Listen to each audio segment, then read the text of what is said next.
Boa noite, pessoal. Tudo bem?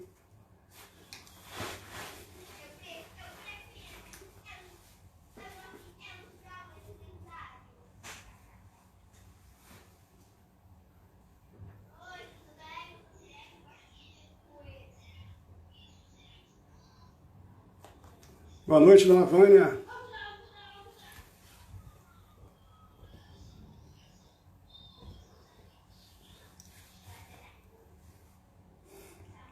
Estou bem informado, dona Vânia. Tudo bom? Grande mestre, meu pai. Tudo bem? Boa noite. Camila já chegou aqui. Vou chamar a Camila.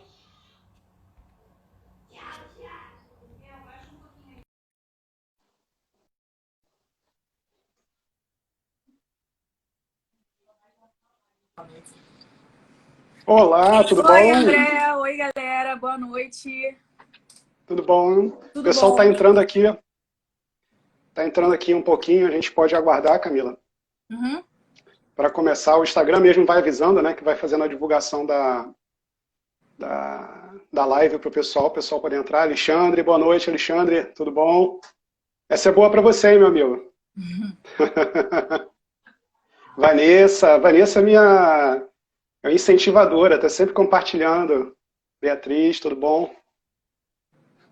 O pessoal entrar mais um pouquinho, nós estamos pontualmente, né?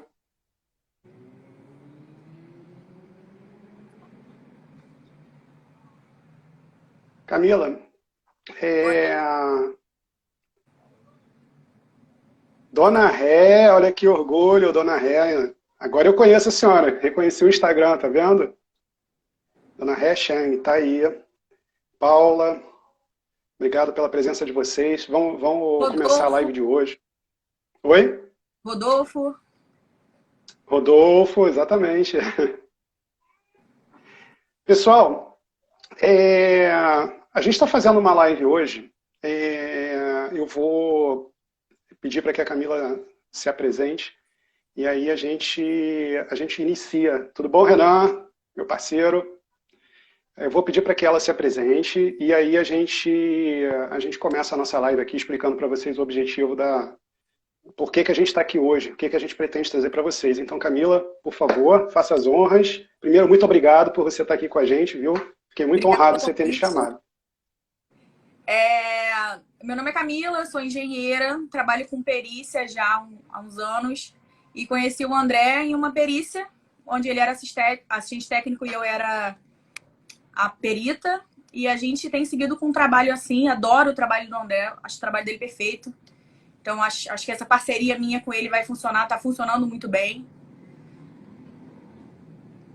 A gente tem E feito eu umas concordo. reuniões para comentar as normas novas e a gente acreditou que essa norma que está saindo agora seria um bom conteúdo para as pessoas que não conhecem a norma ainda, ou então para as pessoas que já conhecem a norma e querem saber a opinião sobre o que a gente acha da norma, quais foram as conclusões que a gente chegou nela, enfim. Exatamente.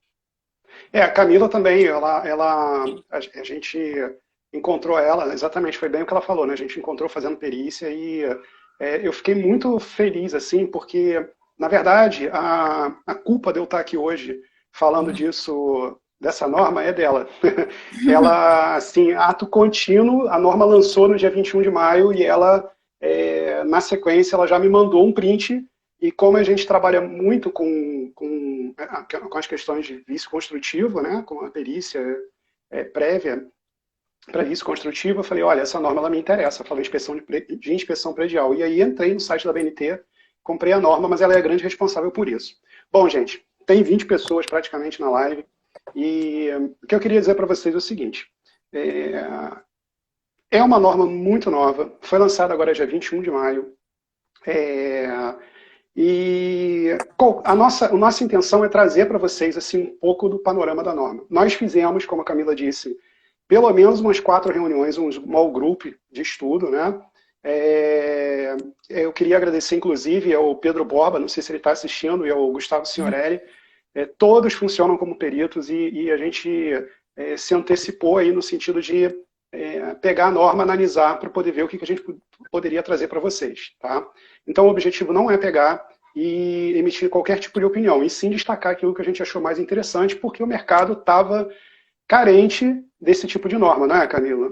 Pois é, a norma até existia uma orientação do IBAP, que era por onde as pessoas que iam fazer uma inspeção predial se baseavam. Essa norma não difere muito do que era orientado na época pelo IBAP, mas agora serve agora como uma norma técnica, né? Então é uma coisa que a gente consegue se basear. Uma referência, né? Uma referência mais forte, mais pesada para a gente. Boa noite. Que trabalha nesse meio, às vezes tendo que lidar com justiça, muitas vezes, né? Por causa da perícia judicial. Então a norma técnica, ela inclusive tem um peso maior do que a orientação do IBAP. Exatamente. E aí o objetivo é você exatamente ver a norma e encaixar dentro do que poderia ser perfeitamente factível de você usar numa perícia judicial e o que especialmente dentro de uma inspeção predial.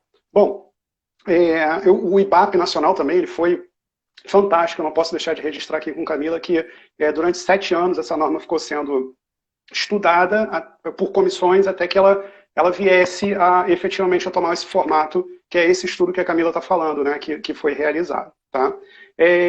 Então, o que acontece? Nós, analisando a norma, agora sendo mais objetivo em relação ao nosso por que a gente está aqui, foi o que a gente disse, a norma ela veio para suprir um vácuo de orientações em relação ao que um síndico, o que um dono de uma edificação deveria levar em consideração para manter a saúde da edificação. Né? Bom, por onde eu devo começar, como eu devo fazer? Por quê? Existem normas que precedem a norma 16747, a 5674, a norma 16280, todas elas voltadas para manutenção. Né? Uhum. Só que na hora de você... e essas normas especificamente, elas estão falando, no caso da 5674, por exemplo, olha, você tem que desenvolver o plano de manutenção, você tem o tempo de quando e de quanto em quanto tempo você tem que interferir num determinado sistema ou num subsistema. Só que o síndico ou o proprietário da edificação, ele ficava perdido em saber se aquilo efetivamente estava sendo cumprido ou não. Então essa norma, num primeiro instante, ela veio numa análise mais imediata para orientar o síndico e dizer o seguinte, olha, eu vou contratar um profissional e esse profissional ele vai pegar toda essa documentação e vai analisar e dizer se o que está sendo feito em relação às demais normas, 16280, 5674 e 14032, que fala sobre manutenção, a elaboração de manual, se elas estão efetivamente, precisam de adequação, se tem alguma falha, classificar essas falhas, né, Camila? Isso. E sugerir alterações, eventualmente. A norma, no início dela, inclusive, ela fala que essa norma ela não pode ser... não pode ser aplicada em ações judiciais, em ações de para vício construtivo, né? De vício construtivo, exatamente. Ela não fala nada sobre o desempenho. Ela fala que... Desculpa, pode falar. Não, na verdade, ela não fala especificamente, por exemplo, que é dúvida de muita gente, né? Ela pode ser aplicada para autovistoria, né? Ou de quanto em quanto tempo tem que ser realizada uma reanálise. A norma não fala isso, tá? A gente vai destrinchar aqui para vocês. A única coisa que Camila puxou bem aqui é que ela não pode ser aplicada para fins de determinação de vício construtivo, tá? Porque ela é uma norma que diz, ela deixa bem claro nesse sentido, de que ela é uma norma que a avaliação dos profissionais que vão trabalhar, e pode inclusive... Boa noite, Luiz, Arechavala, obrigado pela honra. O Caixa Buraman tá vendo a gente também, tá vendo pelo perfil da Olha, grande mestre, a pupila e os pupilos. E aí o que acontece? Você não, como ela é uma norma sensorial, né? Ou seja, você tem que avaliar, ela deixa claro que você tem que avaliar a partir da visão, do olfato, eventualmente, né? Audição. Ela não tem essa finalidade de você fazer a determinação de vícios construtivos, até porque no momento qualquer vocês vão ver aqui que a norma também deixa bem claro que, em sendo necessário uma avaliação mais profunda, não é o objetivo desse trabalho que essa avaliação seja feita por esse profissional que está elaborando o laudo. Ele permite que você recomende a contratação para uma análise mais específica de determinada patologia, né, Camila? Então, resumindo, o que a gente entende que a norma entende sobre a própria inspeção predial é a inspeção de como a edificação se encontra, das condições físicas, e, paralelamente a isso, ela vai fazer Fala, meu amigo Davi. Vai fazer Desculpa. A gente vai ter que fazer Meu Deus.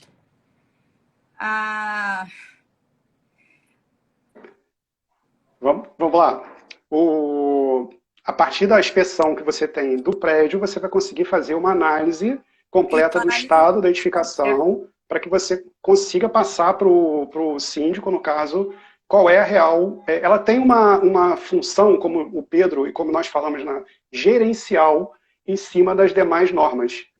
Né? A gente até ficou na discussão, isso é interessante para vocês, porque a norma ela faz menção às normas, vamos dizer assim, que são correlatas, mas a gente falou assim, mas ela tem que vir antes, ela tem que vir depois. Não, a norma de inspeção predial, a 16747, ela é clara quando ela diz que você está chegando para conferir as recomendações da 5674, 16280, 14032 e, eventualmente, como ela é uma norma muito recente, e as outras normas a que ela faz referência, elas são específicas, que elas só têm validade a partir do momento em que elas foram lançadas, vamos dizer assim, no mercado, para que a gente possa avaliá-las, a gente pode ter, com certeza, que 90% das edificações elas não vão ter as demais normas atendidas. Então, nesses casos, a norma de inspeção predial, ela visa a recomendação, o profissional tem que recomendar o atendimento integral em relação às demais normas, ao plano de manutenção ou a 16280, certo? Fazendo uma analogia, a medicina seria como se fosse um check-up da estrutura. Então, independente dela ter ou não a anomalia ali presente, a gente está ali para apontar e fazer um check-up total do estado dessa estrutura, né? Seria mais ou menos exatamente. Essa função da norma. É importante destacar para vocês que isso não está adstrito aos condomínios edilícios, às edificações residenciais, tá? É muito importante. A norma ela é uma norma multidisciplinar, né? Então, assim, ela pode e deve ter, quando necessário, o profissional ele tem que fazer uma análise sistêmica. A gente ficou discutindo esse termo também, interessante, está dentro da norma da edificação. Ela tem que avaliar a edificação como um todo, em qual contexto ela está inserida, se está na beira-mar, se ela está num ambiente eventualmente mais prejudicial por causa de vento, e faz uma análise completa desses sistemas, e aí essa análise, eventualmente, ela pode depender de outros profissionais. E aí a gente entrou na questão, por exemplo, onde se você tiver que fazer uma análise de uma edificação, uma CSN da vida, onde o cara trabalha com caldeira, exposição ao calor, né? E aí o profissional tenha que adentrar ou tenha que avaliar as interferências da atividade daquela edificação, do que você implanta ali. Ou até alguma edificação que tenha uma subestação própria, que a gente, como engenheiro civil, não tem a capacidade de fazer avaliação daquela subestação, precisaria trabalhar conjuntamente com o engenheiro elétrico. E, inclusive, elevadores, o ideal seria a gente trabalhar junto com o engenheiro mecânico. Então, é uma atividade multidisciplinar e a gente, como engenheiro, chegando no local, a gente consegue identificar qual o próximo profissional que vai trabalhar junto com a gente. Exatamente. A gente falou, Simone, obrigado, Simone.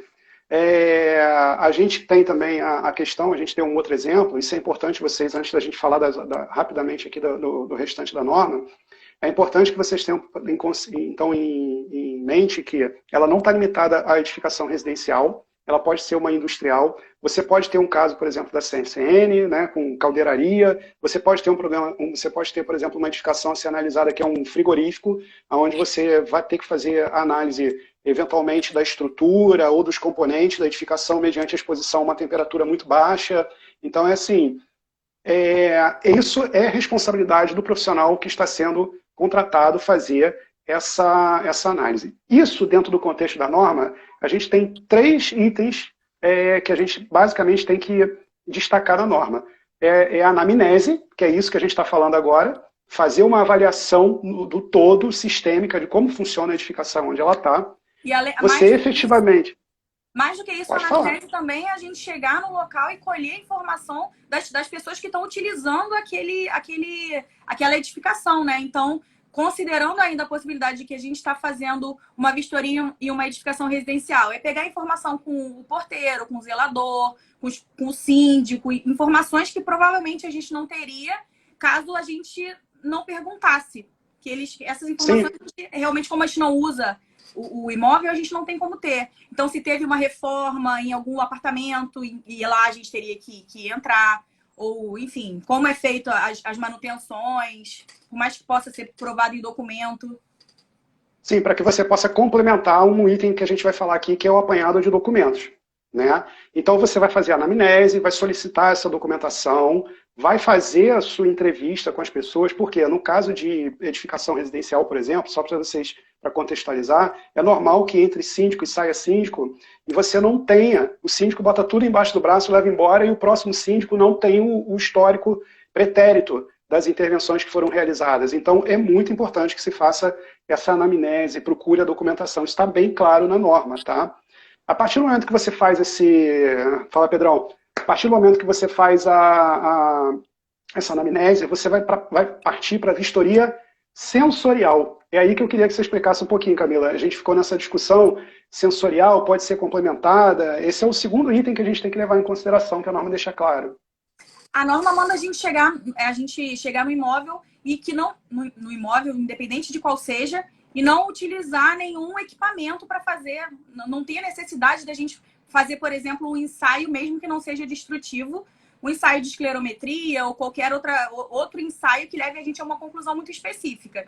Então, se a gente olha alguma coisa e vê algum elemento, algum elemento do sistema e vê que esse elemento não está funcionando do jeito que a gente acha que deve funcionar, talvez a gente vê alguma trinca que a gente acha que está perigosa, ou vê alguma falha, por exemplo, de impermeabilização no sistema estrutural, que a gente acha que vai causar algum problema para a estrutura, a nossa recomendação é chamar um especialista, ou a gente mesmo, em uma nova vistoria, fazer a análise específica, que seria uma inspeção especializada nesse sistema específico.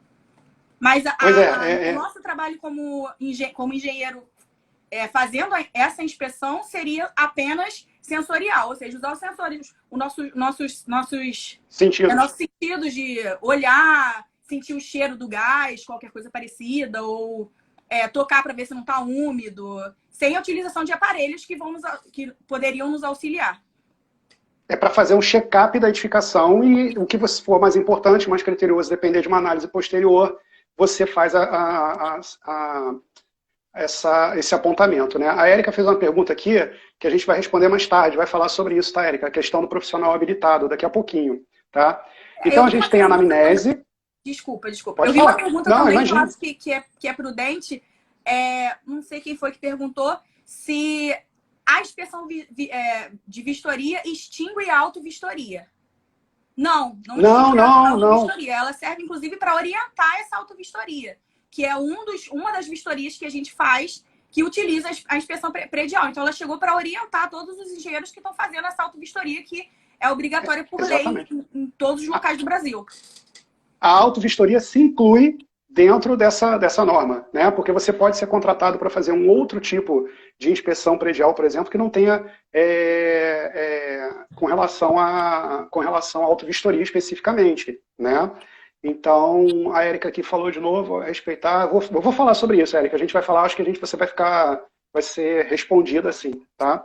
Então, a gente vai ter um laudo, obviamente, a gente vai ter que emitir um laudo no final disso tudo. Então, a gente tem a anamnese, a vistoria sensorial e os testes e verificações expeditas, excepcionalmente, foi o que a Camila já abordou aqui, tá? Quando você vai fazer a avaliação, existem algumas considerações que você tem que levar em consideração, tá? Você tem que ver, eventualmente, o entorno da edificação para você poder avaliar, tá? A implantação da edificação, isso além da tipologia, tá? quais são os tipos de fundação, os tipos de estrutura, os tipos de pisos, as vedações verticais nas paredes, coberturas. Tem uma série de itens que você tem que levar em consideração para poder compor nessa anamnese qual é a equipe que vai atuar dentro da inspeção predial. Tá? E aí existe, dentro desse contexto todo, a gente está dentro de uma sequência. Então a gente está no primeiro item da norma, anamnese. Pode falar, Camila. Assim que a gente fez a anamnese, a primeira recomendação da norma é a coleta dos documentos, que são, ela bota um anexo, que é o anexo A, que são todos os documentos que são solicitados pelo síndico ou pelo responsável da edificação, não necessariamente sendo residencial, que ele vai dar os projetos do imóvel, vai dar os planos, vai dar plano de manutenção. Então, são as primeiras coisas que a gente pede para fazer análise. Inclusive, análise de planta, para saber onde passam as instalações. Todas as documentações de manutenção, que são... a gente como inspetor, a gente tem que fazer análise para... Além de saber se a manutenção está sendo feita, a gente tem que saber a periodicidade. Então, através dessas documentações, a gente consegue comprovar. E tem uma série de documentos solicitados que estão presentes no anexo A da norma. Exatamente. O anexo A, no final da norma, ela vai ter a lista de todos os documentos que você... exemplificando, né? Porque a gente tem que lembrar que, dependendo do caso, vai ter edificação que vai ter uma determinada quantidade de documentos. Você pode pegar um prédio, por exemplo, de 4 pavimentos, exatamente, é 16747, obrigado, meu. Você pode ter uma edificação com 4 pavimentos que não precisa de elevador, e aí, nesse caso, você não vai solicitar esse tipo de documento, né? E foi como bem o Alexandre falou aqui, a auto-vistoria é muito inespecífica, essa norma ela veio para parametrizar, só que é o contrário, entendeu, Alexandre? A auto-vistoria ela entra dentro disso, dessa norma, para ajudar a complementar. Você pode ser contratado, como a gente já disse aqui, para uma outra finalidade de inspeção predial que não necessariamente auto-vistoria. E a norma ela chama bastante atenção para isso. Uma coisa é a auto-vistoria, que é a exigência da municipalidade, para que você apresente como a sua edificação está. A outra coisa é você querer, de fato, independente do que está acontecendo em termos de auto-vistoria, saber uma posição da sua edificação. Inclusive, a norma ela permite que o contratante estabeleça, a gente conversou sobre isso, né, Camila? Qual é o nível de atuação ali em relação à inspeção predial. Né? Então, você pode ter... de abrangência. Se a gente vai fazer a vistoria nas áreas comuns ou se a gente vai ter necessidade de entrar nos apartamentos privativos. Um exemplo da contratação desse serviço, sem ser numa auto-vistoria predial, é a troca de gestão. Então, um síndico fez a gestão toda do prédio, o próximo síndico vai chegar e ele não sabe o estado do prédio, e ele chama a gente, por favor, faz um check-up aqui, e aí essa norma vai se aplicar. A gente vai precisar seguir todos... E pode ser até o caso, por exemplo, amanhã, acabou de falar aqui, eu ia falar em você agora, Luiz. Nosso amigo Luiz Cláudio Borges, vou ter uma live com ele amanhã, dentista, e se arriscou aí, né, tá aí fazendo um trabalho excepcional durante 9 anos como síndico, e teve que aprender na marra. Tudo que ele sabe hoje. E aí você imagina, como você falou, ele sai e tem o histórico da edificação, entra um próximo síndico, ou a administradora muda, leva a documentação, nesse sentido, não pode ficar distrito à auto-vistoria. O cara chega e fala, olha, realmente eu quero fazer um geral da edificação para ver o que está acontecendo, entendeu? E aí você passa para a segunda etapa, você tem as vistorias de campo. Né? Você fez a anamnese, pegou o documento, entrevistou, como Camila falou, fez a pesquisa do histórico da edificação e vai para a vistoria. Vistoria sensorial. Você vai fazer análise mediante a sua equipe multidisciplinar. A princípio você não vai precisar realizar testes, nada disso. Você só vai fazer a anamnese de tudo que está acontecendo e fazer o registro fotográfico, eventualmente desenhar um croquis, fazer alguma coisa para poder complementar e deixar mais claro, tá? Dentro disso. E dentro dessa vistoria, a norma coloca que essa vistoria ela deve considerar características construtivas do imóvel, a idade das instalações e vida útil prevista, exposição ambiental da edificação, agentes e processos de degradação expectativa sobre o comportamento em uso. Ou seja, a gente tem que dominar aquela norma de desempenho para chegar em cada sistema e entender o que a gente esperava daquele sistema para saber se aquele sistema está atendendo o comportamento em uso para o qual ele foi determinado, né? Agora, olha que curioso, Camila, você está falando um negócio interessante que a gente estava passando aqui batido, né? Por que a característica da edificação? A gente tem que saber porque a gente tem uma norma de desempenho, aliás, são 6 partes, não é isso? A norma de desempenho.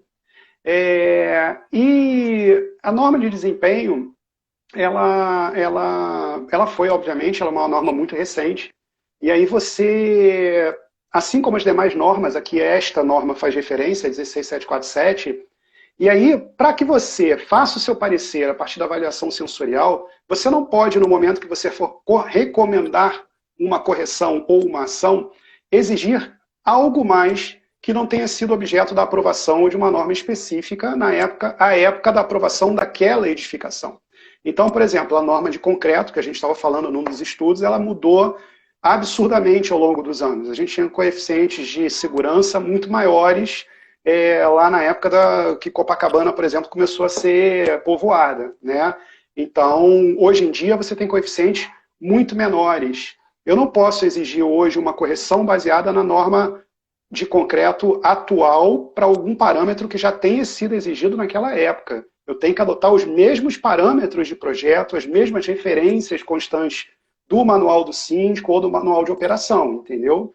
Isso Isso é muito interessante.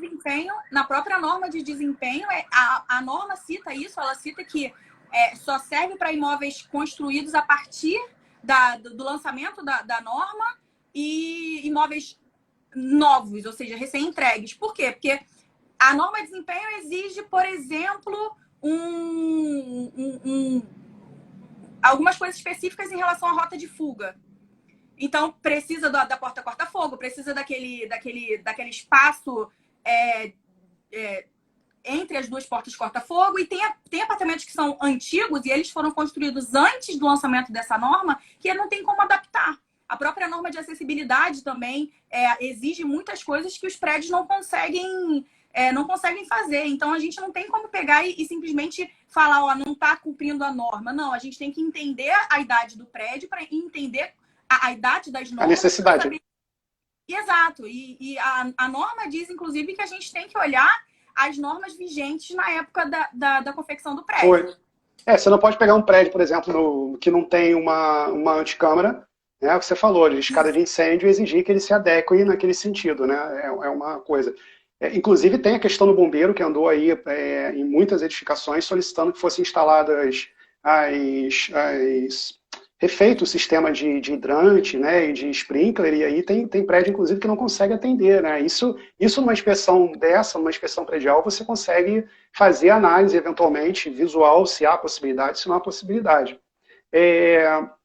O segundo item que você tem aqui, após a vistoria, o terceiro item, no caso, né, você fez a vistoria de campo, análise sensorial, ensaios, eventualmente, e tal, registro fotográfico. Aí você vai para a parte de elaboração do laudo. Então você vai analisar os dados, tem que ter isso, tá, dentro do seu laudo. Você vai fazer uma análise, você vai listar as irregularidades por prioridade. A norma fala em 3 tipos de prioridade. Prioridade 1, prioridade 2 e prioridade 3. Né? A prioridade 1, Camila, aquelas que têm afetação direta, não é isso? Isso. A segurança, seja física ou risco de queda. Exemplos disso seriam problemas na própria estrutura ou riscos à saúde ou à segurança da própria edificação. Riscos iminentes, né? Exatamente.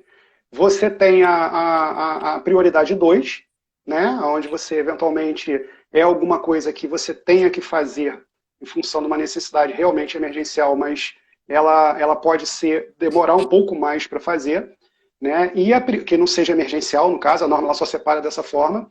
E a prioridade 3, onde a atuação planejada, né? Então ela pede para que você, na fase de elaboração, analise os dados e liste conforme as irregularidades por ordem de prioridade.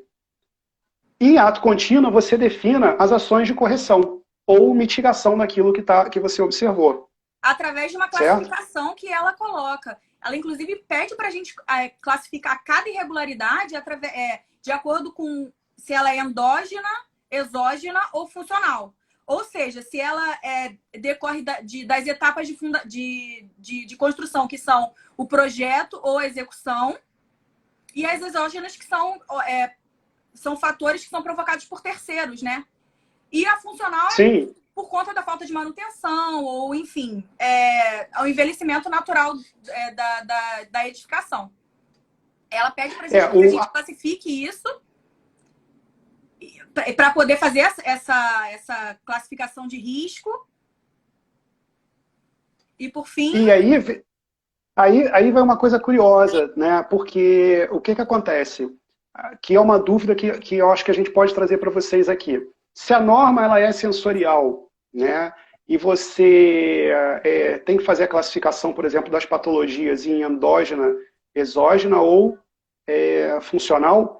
No caso de uma patologia endógena, por exemplo, para você fazer a classificação, a princípio, você teria que fazer uma avaliação de um projeto. É endógeno aquilo que veio lá na raiz, né? E a norma ela fala, olha, você essa avaliação não quer dizer que você vai ter que pegar o projeto e estudar o projeto. Análise visual, diferença, olha, para estar aqui, não estava, está ali. Não é para refazer o projeto. A exógena ficou uma coisa muito assim. O que é uma patologia exógena? Ela pode ser gerada, por exemplo, quando você tem o pé do pilar, que tem uma norma, a nova norma de concreto, ela até diz isso, que você tem que fazer de tempos em tempos, principalmente nos prédios que estão voltados diretamente para o logradouro, fazer o estudo para poder ver se as armaduras estão sendo corroídas ou não. É uma patologia exógena, certo? Mas você, como o Pedro falou, a gente tem outros tipos de patologias exógenas. Vamos supor que você esteja com uma grua, ou o cara está demolindo uma casa, ou ele está fazendo a escavação de um terreno, um subsolo, por exemplo, e desbarranca parte da sua casa. São patologias na sua edificação exógenas. A norma ela não deixou isso muito claro, né? A gente ficou um pouco na dúvida em relação a isso.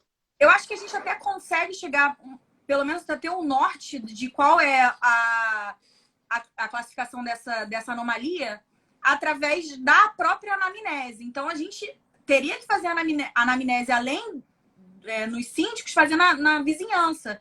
Porque assim a gente consegue descobrir que teve um aterro aqui do lado, e esse aterro pode ter feito... Afetado, né? Afetado, por exemplo, a fundação desse prédio. A gente chega no local e a gente vê uma trinca e um pilar, por exemplo. A gente não tem como dizer exatamente como que essa trinca surgiu. E como a gente não vai fazer exames, não vai utilizar aparelhos, não vai fazer nada que dê um norte totalmente pra gente, a gente, nesse caso, chamaria uma equipe específica, ou então ofereceria o serviço de fazer isso, de fazer um estudo aprofundado, mas talvez através da própria anamnese a gente consegue chegar à conclusão de que esse recalque foi por conta daquele aterro que o vizinho fez, ou da fundação que aquele vizinho fez, rebaixo de lençol freático, alguma coisa que aconteceu e a gente conseguiu essa informação através da anamnese.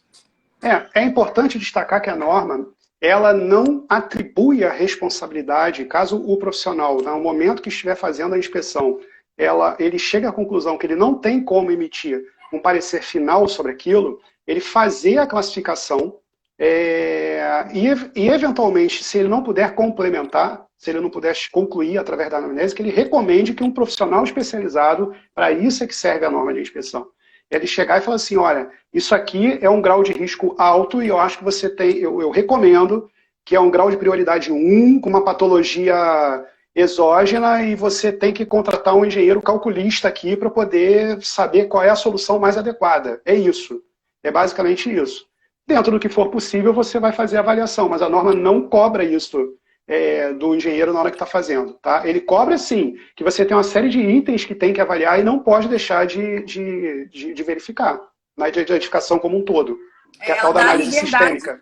Ela dá a liberdade do engenheiro de fazer a orientação. Ela diz que caso a gente não consiga determinar através de sensorial, a gente consegue dar a orientação do próprio síndico de fazer a contratação. Perfeitamente colocado pelo André. E aí foi o que a Camila falou, né? Porque assim, a gente aí como profissionais que nós vamos utilizar a norma, é muito importante no momento que você vai definir o escopo da contratação do seu trabalho, que você consiga separar e fazer a menção ao objetivo da norma, para que não se misture, de repente, por exemplo, você pode pegar um prédio que não tem um plano de manutenção, e aí aqui não é o objetivo de você, por exemplo, realizar um plano de manutenção. É um objetivo, sim, de você dizer que é prioridade, conforme a norma 5674, ter o plano de manutenção ali.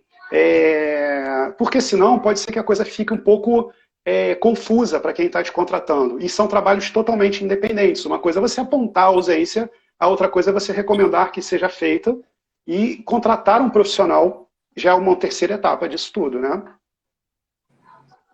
Certo? Depois da classificação, inclusive, seria a próxima orientação da norma, que é a avaliação da manutenção em uso.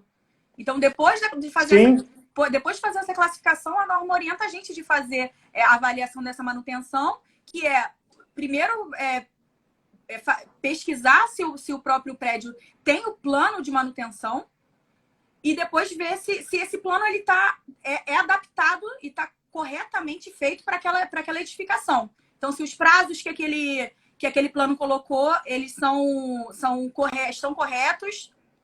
E, caso não esteja, a nossa orientação é solicitar de adequação. Que faça um novo, exato. Um exemplo clássico disso que a gente anda falando, a gente ficou falando nos nossos estudos, é assim, fachada de prédio. Tá lá, tem que ser limpa de 3 em 3 anos, né? E aí você vê que, por exemplo, na hora que o cara executou o plano de manutenção, vamos supor que você pega uma edificação muito antiga, porque pegar nova é mole, né? Porque tem no manual, a construtora, mas vamos supor que pegou a antiga e aí quem executou o plano de manutenção recomende que a limpeza tem que ser feita de 5 em 5 anos. Só que a 5674, ela diz que tem que ser feita de 3 em 3 anos. Eu estou indo aqui pelo excesso, né? E aí o que vai acontecer? Na hora que você pegar, isso também é importante a gente destacar, viu, Camilo? O profissional que for trabalhar com essa norma de inspeção, a gente falou muito sobre isso, ele tem que ser um profissional, um dominador das demais normas. Porque ele tem que ter a capacidade de avaliar. Tem que ter o domínio da norma de desempenho, tem que ter domínio dessa norma de manutenção, inclusive da norma de elaboração do plano de manutenção. Uma coisa que a gente conversou bastante foi, às vezes, a fachada, por exemplo, antigamente era emboço e pintura e trocou para pastilha, ou então para mármore, enfim, a gente não tem como ter essa... Conseguiu a proeza de aprovar em assembleia a mudança. Pois é, às vezes não tem nem o projeto disso tudo, e às vezes, inclusive, o próprio plano de manutenção, ele especifica para cada tipo de material e teve uma mudança posterior a ele, e no plano de manutenção isso não foi mudado. Então, essas são as nossas atribuições. Ver se essas mudanças elas estão compatíveis com os materiais instalados e com as instalações daquela edificação. E aí eu volto a dizer para vocês que, assim como a gente falou na live lá da 5674, é muito importante essa conferência, porque isso tudo reflete em dinheiro, gente. Isso tudo reflete em dinheiro. Você, a partir do momento, no orçamento do condomínio, para não falar em dinheiro, né? A partir do momento que você tem um plano de manutenção, a gente já falou na 5674 que ela ajuda você a avaliar de quanto em quanto tempo você tem que fazer uma manutenção de um sistema, de um subsistema, se você tem que incluir ele no orçamento daquele ano, ou pode deixar para o ano seguinte e tal. E aí, essa norma de gestão, porque a norma de inspeção predial ela é uma norma de gestão das demais normas, ela vai chegar para você e falar assim, meu dono de edificação, ou meu senhor síndico, você, nesse caso específico aqui, você não precisaria, por exemplo, estar incluindo esse sistema aqui na manutenção esse ano, por exemplo. Não é que ele vai concluir isso, mas assim, a partir do apontamento dele, você vai fazer a conferência e isso vai refletir diretamente no seu plano de manutenção e, obviamente, você vai poder adequar o seu orçamento. Então, assim, óbvio que além da questão da habitabilidade, da segurança da edificação, é importante chamar a atenção de que tem um reflexo direto, impacta diretamente no orçamento que você tem disponível para fazer a manutenção. Entendeu? Isso é muito legal. Isso é um dos itens, né? Assim, a norma é bem complexa.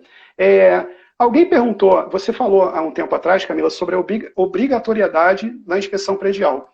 Não são todos os municípios que têm a obrigatoriedade. No Rio a gente tem, né, a norma, a Lei 6.400, fala sobre a inspeção predial. Muitos não têm. Aí fica a pergunta, eu sou obrigado ou não sou obrigado?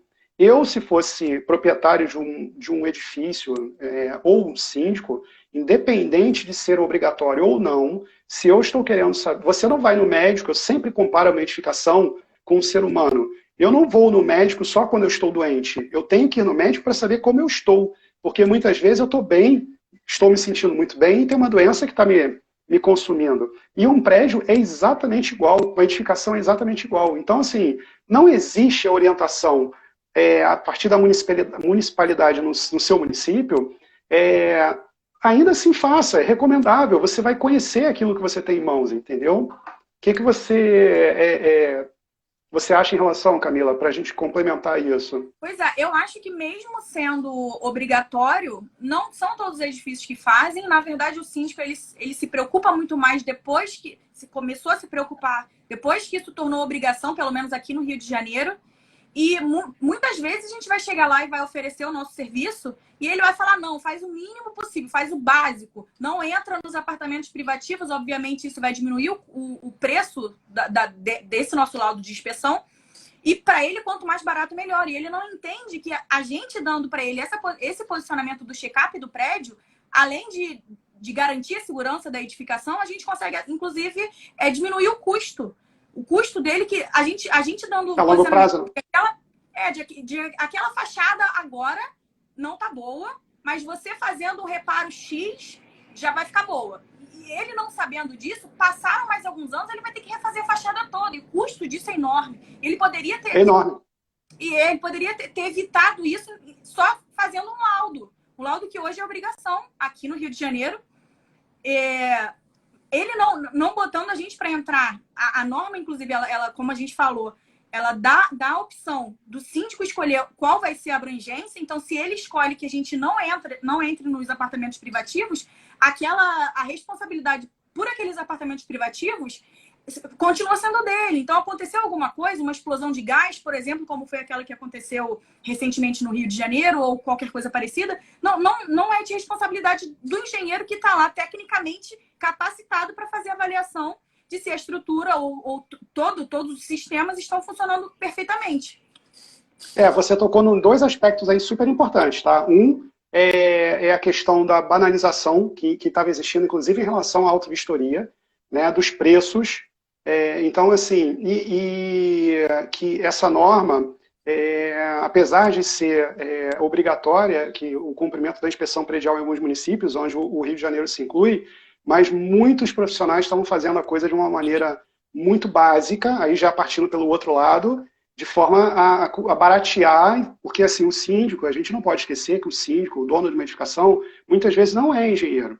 Ele pede para você, ele limita o trabalho, mas você tem a obrigação de esclarecer, como a gente está tentando trazer para vocês agora essas informações, né? E como a Camila colocou agora aqui, o proprietário da edificação e o síndico, ele não sabe, por exemplo, que você tem elementos ou estruturais, ou sistemas de distribuição de água quente, gás, enfim, água fria, que passam por dentro das unidades privativas, no caso das edificações residenciais multifamiliares. Então, assim, essa análise, ela não pode, para que você tenha um cenário completo, ela não pode ser encurtada, ela tem que ser abrangente. Então, quando você se submete aos profissionais do mercado que estão cobrando muito baratos e que não conseguem dizer ou explicar ao contratante que aquilo tem que ser mais amplo, você está assumindo o risco. Foi o que a Camila falou.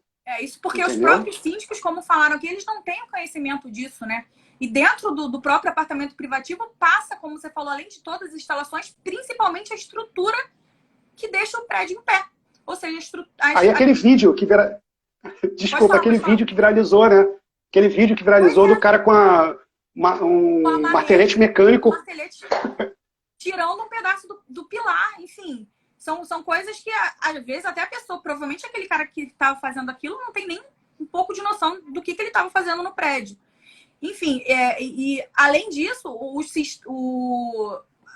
as anomalias encontradas, elas são gradativas. Então, se você vê um vazamento, a gente tem que Concordo. apontar que aquele vazamento está acontecendo, que aquele vazamento pode ir para a própria estrutura, pode causar a corrosão e vai atacar o sistema estrutural da edificação. Então, todas as Sim, pode piorar a situação. anomalias elas são importantes, né?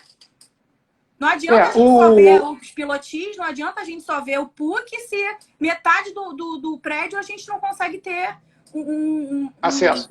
Um acesso, não consegue ter. Uma outra dúvida que o pessoal tem, que a gente observou, é que a norma ela não define, ao contrário da... Isso é uma coisa que tem que ficar... Surgiu a dúvida entre a gente, né? Quando você faz o laudo de autovistoria, o Pedro até esclareceu isso legal para a gente. Ele colocou, olha, a prefeitura não toma ciência do laudo. Então o profissional que vai lá, ele fala, olha, eu defino tanto tempo para consertar isso, e tanto tempo, e posteriormente ele volta para ver se foi corrigido e informa a prefeitura da correção ou não. No caso da inspeção predial, ela não define se você, quando faz uma recomendação, a gente está trazendo isso para vocês a título informativo, tá? Ele não diz, por exemplo, que você conta em quanto tempo aquele profissional tem que ver ou se ele tem que voltar necessariamente para poder fazer aquela análise. Tem que ser o mesmo profissional. E quanto tempo depois ele tem que voltar. Você pode contratar a Camila, ela fazer uma primeira etapa, e depois você achou que dá para contratar o André, conheceu, e aí você contrata o André. Agora, não estando amarrado ao profissional específico, quanto tempo depois? Não existe esse tempo estabelecido em norma. O que ele quis dizer com a primeira vistoria e a segunda vistoria é porque quando a gente faz a inspeção, a gente entrega na prefeitura se está ou não está correspondendo o sistema, se o sistema está funcionando ou não da maneira que deveria. Então, uma aprovação de funciona ou não funciona. Se a gente entrega na prefeitura dizendo que não funciona, o próprio síndico, ele ainda vai estar em dívida com a prefeitura. A gente, além de classificar de acordo com as prioridades, que foi o que o André falou anteriormente, a gente costuma dar o prazo para fazer esses reparos. As adequações. Mas não necessariamente eu que fui a pessoa que fiz o laudo e disse que a primeira prioridade é de 1 mês e você tem que fazer isso. Segunda prioridade, até porque a gente não consegue mandar no orçamento da própria edificação, do próprio condomínio, né? Então, se a gente... Exatamente. O síndico vai ser interessante para ele fechar todas essas irregularidades, porque a partir do momento que a gente, como engenheiro, entregou um laudo para ele e disse que ele tem essas pendências, caso aconteça alguma coisa, a responsabilidade volta para ele. Então, não necessariamente ele vai chamar a gente, mas ele tem que corrigir aquilo. Ele precisa de um próximo laudo comprovando ele que tem que estar interessado. Eu estou chamando a atenção porque a norma ela não estabelece, ao contrário da necessidade de se estabelecer um prazo que a prefeitura exige, a norma ela não diz quanto tempo depois o profissional nessa relação de contratação direta tem que voltar para poder fazer a conferência. Ela não diz, verdade, tá? Então, essa matriz, desculpa, o RBN Leal citou essa matriz Gucci, a norma do IBAP, ela falava muito dessa matriz Gucci, que ela dá uma prioridade através de vários parâmetros, mas a própria norma da NBR, ela simplesmente classifica em prioridade 1, prioridade 2 e prioridade 3. E a gente consegue ver que geralmente as coisas vão sempre entrar na prioridade 1 e na 2, assim, tipo, geralmente tudo é muito prioridade. Todas aquelas coisas... Pode falar. Até porque, se fosse prioridade, a prioridade 3 normalmente está bem estabelecida dentro do plano de manutenção da 5674, né? A gente chega para ver normalmente o que está ruim, né? É isso que a gente acaba fazendo enquadramento. Muito bem posto, isso que você falou. Existe alguém perguntou aqui, acho que foi a Érica, que falou quem contratar para fazer a inspeção. A norma ela é clara que você tem que seguir as orientações das atribuições profissionais dentro do sistema CONFIA-CREA e do CAL, certo? Mas ela é inespecífica, por exemplo, isso foi uma dúvida que a gente teve em relação aos técnicos e tecnólogos, tá? Porque muitas vezes a pessoa, para poder baratear o custo, pode ser que ela tenha a vontade de contratar um técnico ou um tecnólogo. E aí, o que seria a nossa recomendação? Que vocês consultassem os órgãos de classe para ver as atribuições profissionais desses profissionais que estão atuando ali, no caso técnico e tecnólogo. Por quê? Porque pode ser, por exemplo, que a área de atuação dele na inspeção predial esteja dentro da habilitação dele. Mas por ser uma avaliação multidisciplinar, necessariamente ele vai ter que contratar uma outra pessoa, fazer uma outra análise, tem que ver quem vai assinar esse laudo como responsável. Porque pode ser que um técnico ou tecnólogo não tenha capacidade de assinar um laudo de inspeção predial se responsabilizando por todas as demais equipes multidisciplinares. Ou, dependendo da abrangência, pode ser que ele não possa nem fazer sozinho, se for o caso. Então, consultem sempre o órgão de classe para vocês poderem saber, entendeu? Quais os... Pode falar, pode falar. Uhum. Não, estou lendo aqui, a Beatriz está perguntando de atentarmos à idade da Constituição para sabermos quais parâmetros... Sim, a gente abordou isso antes, Beatriz. Os parâmetros de projeto, o tempo que ele foi... qual foi a idade da Constituição, para você saber quais são as normas que estavam sendo aplicadas à época, para a gente poder definir os graus de prioridade e as patologias, entendeu? É importante também, nessa avaliação, a gente saber, por exemplo, quando você for fazer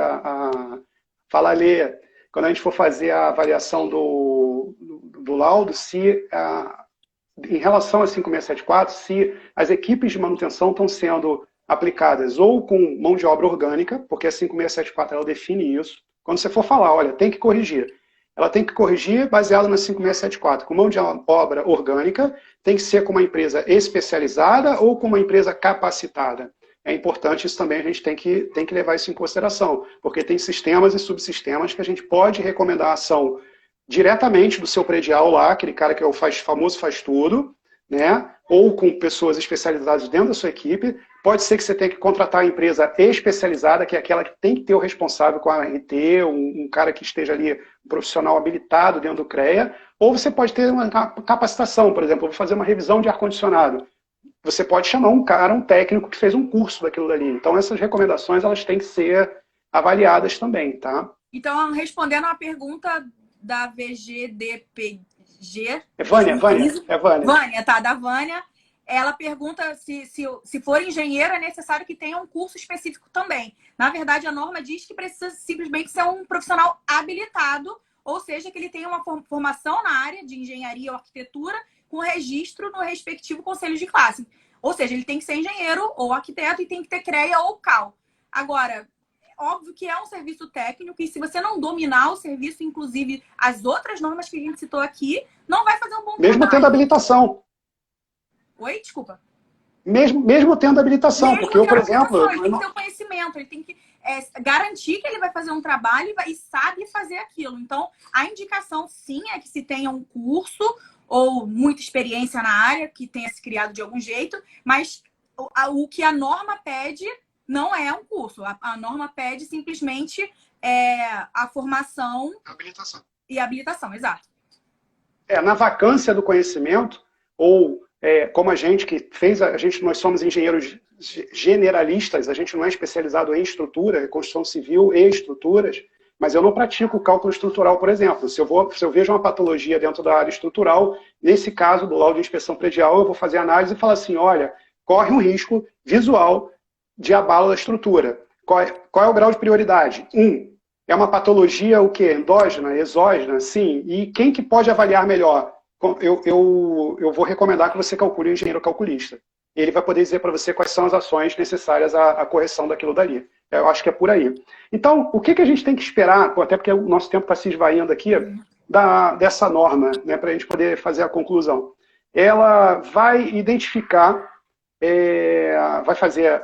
O que tem que constar, né, no teu laudo de inspeção predial? A identificação do solicitante, a descrição técnica, da edificação, localização, tempo de construção, enfim, empreendimentos de múltiplas edificações, número de pavimentos, aquele relatório básico sobre a edificação. A data da vistoria tem que constar nesse laudo. A documentação solicitada, pode falar. A vistoria, ela só serve para aquela data específica. Então, sim, a própria norma bota isso que ela é para aquela data da vistoria. Então, obviamente, não vai constar a data. até para você criar uma linha de corte, né? É ali a minha responsabilidade do que eu vi. Você tem que informar no seu laudo qual foi a documentação solicitada e a que foi disponibilizada, porque você não vai se responsabilizar eventualmente pela ausência de informação para poder concluir ou não. Então, no caso da vacância de documentação, você explica, né? Tem que estar escrito. Você tem que analisar, tem que fazer análise da documentação que foi disponibilizada, descrição completa da expressão, acompanhando dados, fotos, isso a gente já falou lá em cima. A lista dos sistemas e elementos que compõem a sua edificação, a descrição das anomalias e falhas de uso ou operação e não conformidades constatadas nos sistemas, classificação das irregularidades, que foi o que a gente colocou aqui, constatadas, recomendação das ações, organização das prioridades, avaliação da manutenção dos sistemas e as suas conclusões finais, tá? E o encerramento, obviamente. Tudo que você tem que ter. A inspeção predial ela tem que ser composta por um laudo com tudo isso que a gente está falando. Esquece aquele laudo de autovistoria com 2 folhinhas. Pois é. Esquece isso. Na entendeu? verdade, essa norma ela chegou para ajudar os engenheiros que estão fazendo um bom trabalho no mercado e que já tinham esse conhecimento, porque já tinham pego da própria norma, orientação do IBAP, mas ela chegou para orientar os engenheiros que se metem a fazer sem ter o pleno conhecimento e dando... Barateando o custo. Barateando o custo e dando para eles a orientação de tudo que eles têm que ter na norma. Então não dá para a gente... Não dá para ver. Ela define um padrão mínimo de qualidade, pois é, né? Um padrão mínimo. A nossa impressão, quando a gente estava conversando, era o que a gente esperava da norma era que ela desse até se fosse mais rigorosa em relação à abrangência dessa pesquisa e qual a profundidade do serviço feito. Ou seja, eu esperava que ela dissesse, olha, você é obrigado a entrar em 100% da edificação, ou não, ou 50%, ou então a área comum toda, mas as privadas esporadicamente. Eu mesma fiz diversos cursos de autovistoria e cada curso, cada um falava uma coisa. Então, por não ter uma norma, as pessoas faziam o que elas queriam. Aí agora a própria norma diz que o síndico que diz onde vai entrar. Tudo bem, mas aí fica aquela responsabilidade para o próprio síndico que está fazendo essa contratação, né? Agora, de outra forma, o que a gente pode concluir é que ela trouxe uma melhoria qualitativa em relação ao tipo de trabalho que vai ser contratado. Mesmo que o síndico limite, você tem... Dá para concluir da norma que você tem limites mínimos de avaliação, o que tem que constar do laudo e como esse laudo ele tem que ser avaliado, desde a classificação das patologias até a avaliação das documentações, que era uma coisa que a gente não tinha. E aí o síndico contratava uma pessoa e essa pessoa fazia um laudo de 2 folhas, você não sabia qual era a referência, qual era o histórico, nada disso. Nesse sentido, a norma realmente ela vai ser um divisor de águas aí para os profissionais que estão atuando no mercado, entendeu? Gente, tá faltando 2 minutinhos. Camila, você quer passar algum recado pessoal? Assim, a gente sempre fica sem tempo de dar para o pessoal perguntar alguma coisa, mas assim, fica à vontade de passar tanto para a Camila como para mim as dúvidas de vocês pelo direct. A gente responde para vocês, porque assim, as normas elas são extensas e aí a gente ou escolhe responder ou escolhe falar, mas a gente está à disposição de vocês. Fica à vontade, Camila.